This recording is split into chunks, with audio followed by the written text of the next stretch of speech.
Welcome back to Underage Packers. This is Joey. I'm as always joined by Big B. It's hoodie season. I like that. Is that a quarter zip up? I mean, I love it. Last year's zip up Nice. sweatshirt. Yep. Love it. I love the sideline gear from last year, man. It was so awesome. I Right. loved it Like all. they got something right on the merch side of things last year. I mean, I love my green gray half and half hoodie, like so comfortable. What a design. I love it. That's besides the point. Props to the Packers design team on that year, not on this year's hats though. But today we wanted to do a quick video here talking about some recent developments. Obviously, the Packers finalized their 53-man roster and their 16-man practice squad. And last episode, we ended off with questions about where this week 1 game against the New Orleans Saints would be played. Today, we have an answer. Yesterday or Tuesday, we had a lot of questions. Wednesday, we got an answer. Tuesday, we were like, the number one thing we were thinking was Dallas, because that's where the Saints are practicing. Seems like a good venue for it. There's a concert for Lou Bocco, I don't know, some weird band I've never heard of that apparently the old folks like, coming to AT&T Stadium that they got to have big preparation for. So they can't do it there. And the Saints, after some hard number crunching, they decided on Jacksonville because that is the most expensive cost from Green Bay to Jacksonville for a flight for a supposed fan that would look to travel to that game from Green Bay, so that there was more fan advantage for the Saints, that seems kind of mean. That does. Yeah, like, what the heck, man? Saints, like, I know you want a competitive advantage, but that's kind of mean to the folks of Wisconsin. Yeah. But I mean, they would still pay anyway. Like, with that information being out there will be thousands of Packers fans that are going to be canceling family plans for this next weekend. They're going to be like calling off weddings because they have to show the Saints what's up. They're going to pay that extra $20-$30 to travel to Jacksonville instead of Miami or the other possible locations that the Saints were looking at. And it will be phenomenal when it happens. Right. Like the Saints fans, I'm sure there might be some that travel there. Probably not from Louisiana. I doubt that's on their mind, like after they evacuated or their family suffered or whatnot. I doubt they're looking to travel out there, but I have a feeling there's gonna be a lot of Packers fans there at TIAA Bank Field. Awful name, awful stadium, awful franchise, awful weather. So that's that. But the Packers are gonna win, so it's all right. You know, they're gonna win at the Superdome. They're gonna win at Jacksonville. Who cares? Word.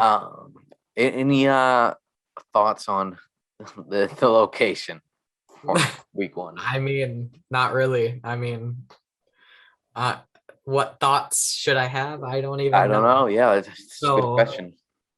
Yeah, I guess Packers in 6. Okay. Come on. I think they'll pull through after the 7th inning stretch. Yep. It'll be very hot, neutral site. I was hoping they'd turn it into a Field of Dreams type thing where they could make it some special event. But I don't know what they could do for that. I don't know. Yeah. I mean, they have a hot tub in their stadium, so I guess that's one for them. That'll be so weird seeing, like, I'm sure like the Jaguars logo will be not there. Like they'll probably have the Saints or the NFL logo at midfield. It'll be a weird experience. Yep. Lambeau leap into the hot tub. Though. Oh, I don't think that's. I think it's not definitely possible. A pool. It's not possible. I don't think they have a hot tub. Or whatever it's called. I'm just calling it a hot tub. I don't know. It's a thing filled with water. How about that? Yeah. Make that happen.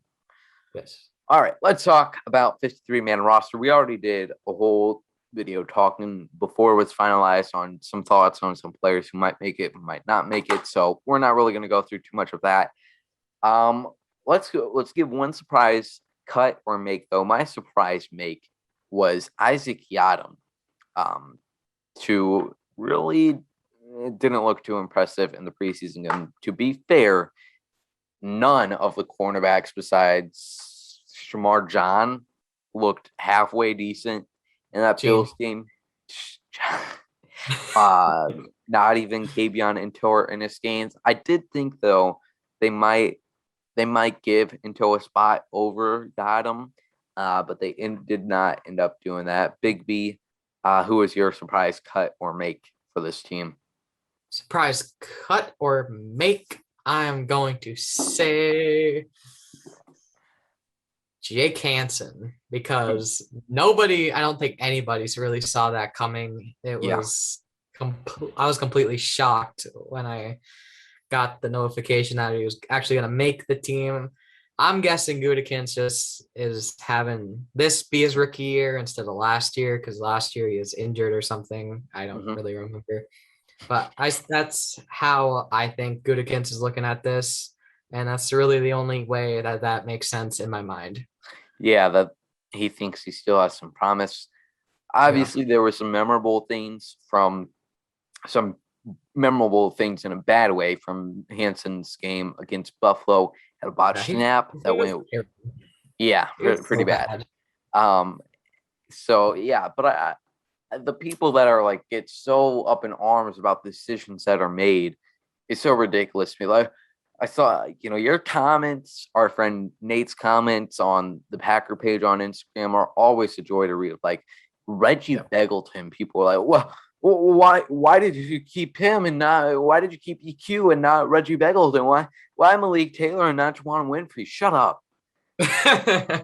All you saw were preseason. Like all you saw were 3 preseason games where Winfrey didn't play at all. EQ didn't play at all. Beggleton played 2 quarters. Shut up. Like, sounds pretty harsh, but like, no, you weren't at the practices. And even if you were a fan in attendance, you had no clue what you were looking at. I had no clue what I was looking at. I saw a ball being thrown. I was like, wow, that's pretty cool. Like, exactly. You have no idea what you're looking at. You didn't see these practices. You haven't been keeping a close eye on them for the past 2 or 3 years or career, like the Packers coaching staff does. You haven't been consulting with their assistant coaches, the personnel coaches. Stop this. Like, go play Madden. Yes. Like, another one that people were, Jake Hansen was one of them, which is obviously confusing to me, but I'm not sitting here like, wow, this is a terrible move. He sucks. I saw it in a preseason game. Like, I don't know what he looked like in practice. So as usual, the pandemonium around simple things, what should be simple things about the 53-man roster and the third string center, is uncalled for. Yeah, and people complain about Benkert not making it. Oh yeah. Stuff. Man, it's just like, just calm down. It's literally a team that you have like no connection with, barely, and they don't care what you think. So just stop talking. Yes. Kurt Benkert's going to be on the practice squad anyway, which he is. So just stop. Yeah. Simple. We just gotta hope he doesn't get stolen. And that's a 53-man roster. Good transition point. Kurt Benkert making the practice squad. Let's talk about the other members that made the practice squad. Reggie Beggleton, one of them who did not. We had Equinemius St. Brown, Patrick Taylor. Let's see how many of these I can name off the top of my head. Jacob Karpa, Cole Van Linden, Kabion Into, Ennis Gaines. I think Ben that's Braden. as far as Ben Braden. There's one. I should have probably pulled this up beforehand.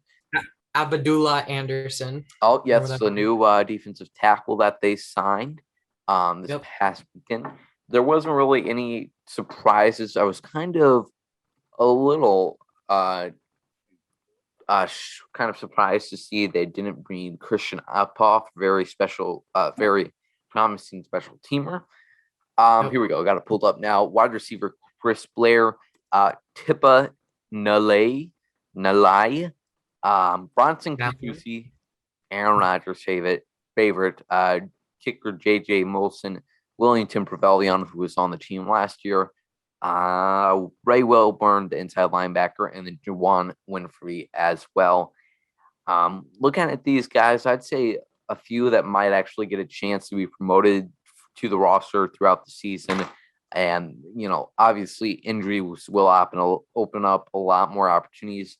But I think Juwan Winfrey, once he gets healthy, might make some movement onto the team. Maybe Patrick Taylor, definitely, if injuries arise. Ennis Gaines and Kapion Into, if they keep progressing throughout camp, maybe they bring Henry Black down back to the practice squad. Ben Braden, obviously, I think if there's any other offensive line injury, I think they will be pretty quick to elevate him. 100%. Anything to add on Packers 2021 practice squad? I don't think so. Yeah, it will be exciting to see. There's still a few up and downs that we got to go through with the roster. O'Hara's Corey. I don't know. I don't even know his first name. The new punter from the Rams that was acquired by the Packers. He is not officially on the roster yet.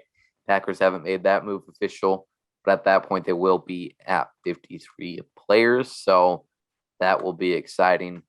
I did want to give a shout out, give a mention here to a special Amazon package I received this week. Here we go. After I saw Lance Allen's tweet. Lance Allen, Packers network reporter, sideline guy. And he saw these at a gas station. I was like, holy crap, I got to find that online. And You're welcome, by the way. Oh, yeah. I'm the one who sent it to him. Right. By the way. Dr. Pepper, cotton candy. I mean, is any invention with Dr. Pepper somehow in it is a fantastic invention on my part. Like, I tried this. I tried a bag. Very good. It tasted like very good cotton candy, like texture, everything. The sugar amount was obviously great. And I could taste that Dr. Pepper, or at least soda. It tasted kind of like cherry Coke, but very, very good stuff here. I recommend it probably is better in a gas station than driving in an Amazon truck in very hot weather. But still good stuff right here. I'm going to enjoy a bag of that while me and Big B prepare, get ready, write some stuff. Some notes down for a very big Underage Packers moment that will be coming sometime soon, folks. Thanks everybody for watching what was supposed to be a quick short minute video. Make sure you follow us on all the social medias, like this video, subscribe to our YouTube channel. Big B, let's hear some inspirational words to end this video off. Jamal Williams will forever be the GOAT. And you can guarantee that. My day just became so much better. I'm going to carry that throughout this week with me. Yes. That's all we got for you today here at Underage Packers.